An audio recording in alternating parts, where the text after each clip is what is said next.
Meu nome é Eric. Meu nome é Paulo. Meu nome é Lucas. Meu nome é Luiz Eduardo. Eu sou o Vitor Feijó. Meu nome é Renan. E nós somos da equipe de hardware. Bom, então vamos começar falando aqui da eletrônica que está na base, né? No caso, a eletrônica que comanda todo o sistema de lançamento. Aqui a gente tem o motor DC 5 a 9 volts, aquele tradicional de projeto de Arduino amarelinho. Aqui a gente teve que fazer uma série de peças impressas para ligar um sistema de roldana no eixo do motor, e o sistema de roldana termina aqui nessa peça, nesse pedaço de tubo de PVC, da qual está em contato com os enforca-gatos, eu esqueci a fita Hellman, que quando conectado fica preso. Aqui dentro nós temos uma ESP32, uma placa, uma Ponte H LN298, salvo engano, acho que está errado, mas é essa placa. E ela controla as direções da qual o motor gira. No caso, a gente liga a placa e ela vai acender essa matriz de LED. Deixa eu ligar aqui.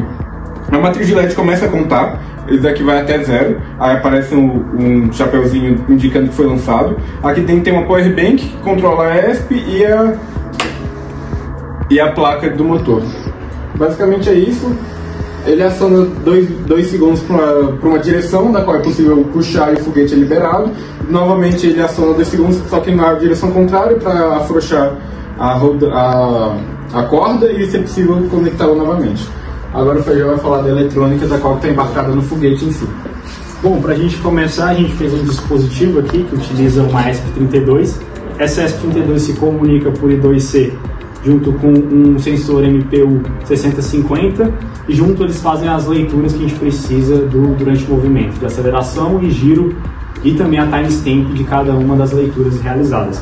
Para a gente fazer o armazenamento dessas leituras, a gente tem duas funções concorrentes, que uma coleta junto com o MPU e outra grava.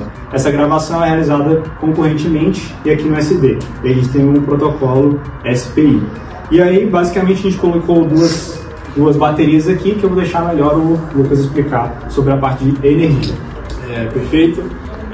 Como vocês puderam ver aqui na apresentação do nosso vídeo, nós temos duas ESPs, certo? Então acabamos dividindo o dimensionamento energético em 2 subsistemas. Um responsável somente pela base, outro responsável somente pela eletrônica que vai realmente embarcada dentro do foguete. Analisando todo o componente eletrônico, tudo que foi utilizado na base, e fazendo um dimensionamento, nós vimos que a energia utilizada dentro do Power Bank, assim como o Luiz apresentou para a gente, era o suficiente. Também era uma das fontes de energia que a gente tinha disponível para o projeto, então para evitar outros gastos a gente acabou utilizando a fonte que é mais que o suficiente. Já para a ESP que vai embarcada, nós decidimos utilizar 2 baterias de lítio, e as baterias de lítio também se mostraram mais que suficientes para o sensor MPU 6050, para o módulo SD, também para fazer a comunicação. Bem, basicamente essa é a parte de energia e acabamos por aqui. Muito obrigado. Muito obrigado.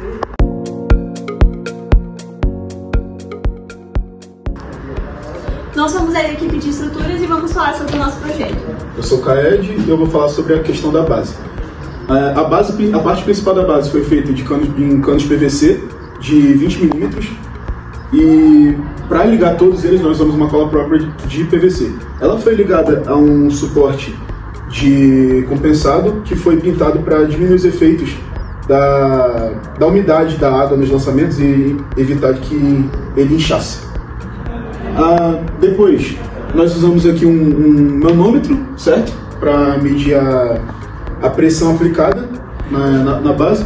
Aqui tem uma saída que vai fazer um escape caso o lançamento não fosse concluído com sucesso. E aqui também tem um bico que ele serve para o compressor de bicicleta que nós usamos para aplicar pressão. Aqui nós temos enforca-gatos e outra parte de um cano PVC para segurar a garrafa enquanto nós aplicamos a pressão. E também, para a parte hardware, tem um case feito com filamento ABS, que segura roldanas que tem barbantes e vão puxar na ativação. Ali tem um tapoé para impedir que a parte do hardware seja molhada durante os lançamentos. Bom, esse aqui é o nosso foguete. Fizemos aqui a estrutura principal, a fuselagem e a coifa, ambas são de garrafa PET. Essa aqui a gente decidiu usar essa aqui porque ela é um pouco mais certa, então facilita para poder fixar.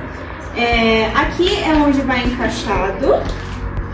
E temos aqui também aletas E na parte da coifa, para poder fazer um pouquinho de peso na parte da frente, na hora que caísse fosse um pouquinho mais estável, colocamos algumas pedrinhas. Além disso, colocamos aqui uma esponja para amenizar o impacto dentro da parte de eletrônica e usamos isopor como um casezinho para poder fixar essa eletrônica. E passamos aqui fita isolante, uma fita para poder fixar essas duas partes. Ele é uma estrutura bem básica, mas foi eficiente. Eu sou o Guilherme, vou falar sobre a letra. A gente usou um material de poliestireno de alto impacto. A gente fez pesquisas e esse foi o melhor material que a gente encontrou. E aqui eu fiz algumas simulações no software OpenRocket para a gente definir o formato da letra, para não ser uma letra muito grande e correr o risco dela quebrar. E a gente usou também, como a Sofia disse, pedrinhas no final do foguete, para a gente conseguir uma margem estática melhor. E basicamente é isso. Meu nome é Eric e durante todas as etapas do projeto, a equipe de estruturas ficou responsável por fazer alguns testes para o andamento do projeto. O primeiro dos testes que a gente fez foi o teste para a gente decidir qual tipo de garrafa que a gente ia usar no projeto final. Inicialmente a gente pensou que a garrafa PET retornável seria um pouco melhor por conta que ela é mais rígida, só que a gente descobriu que quanto mais rígido o material é, menos ele vai deformar. Foi o que aconteceu quando fizemos os primeiros testes no segundo andar do AC. A garrafa acabou quebrando e a gente decidiu usar a garrafa tradicional de Coca-Cola. E mais ou menos para a reta final do projeto, a gente também fez os testes para medir a acurácia do foguete, para a gente também ter a noção dos lançamentos de 10, 20 e 30 metros. E por último, a equipe de estruturas também ficou encarregada de projetar todo o foguete, a base, os componentes de hardware em 3D. A gente utilizou o software CATIA V5, que já é utilizado na faculdade na matéria de DIAC. E nesse software está projetado todo o foguete com tamanhos e cores fidedignas. E isso foi feito para a gente pegar todas as distâncias necessárias para fazer todas as cotas, plantas, tudo que a gente precisa para o nosso relatório. Acho que é isso.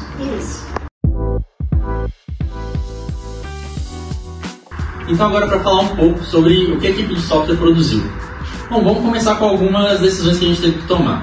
A primeira foi basicamente na arquitetura. A gente pensou em algo bem simples para a gente não ter problema ao longo do caminho. A gente sabe que esse tipo de projeto costuma dar erros e ter problemas, então a gente escolheu ter um monolito na parte do back-end e ter um front-end bem básico. Basicamente estamos mostrando um pouco nossa aplicação. Os dados chegam pela ESP em CSV e aqui a gente consegue fazer toda a funcionalidade com JavaScript para colocar os gráficos e depois exportar. Então, falando um pouco sobre essa parte da exportação, também no mesmo arquivo a gente tem a opção de exportar os gráficos que a gente gerou como JSON para que a pessoa possa ter acesso na hora que ela quiser, quando ela quiser salvar os dados no computador, para ela não precisar ficar necessariamente naquela página dos dados. Então, para a gente chegar nesse resultado final, foi muito importante a colaboração com o resto da equipe, as outras partes, software e hardware, porque é muito importante que esses dados chegassem de forma certa e boa para a gente usar no software. A gente teve algumas dificuldades com os dados que tiveram em mente, então com o tempo a gente suavizou, viu os resultados, tentou modelar os gráficos para que eles ficassem mais legíveis para qualquer pessoa que precisa ver e entender eles. Quanto aos testes, a gente organizou tudo em um Excel online para ficar fácil a visualização e também porque foi uma atividade colaborativa que a gente fez com as outras equipes de energia, estrutura, hardware. E a gente trabalhou com testes a nível de unidade, integração e sistemas, que é o teste ali como um todo. A gente fez 2 baterias de teste de regressão e teve alguma necessidade ali de reparos, mas na segunda a gente já conseguiu concluir tudo com sucesso. Ao longo do tempo, os nossos testes foram evoluindo, tanto em estruturas quanto no hardware e também a forma como a gente estava colocando os dados.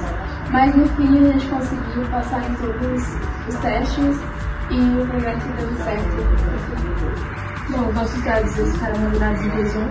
A gente recebeu esses dados pelo CSV e a gente utilizou a biblioteca Chart.js. E foi basicamente essa estrutura que a gente utilizou no nosso software. Uau! Música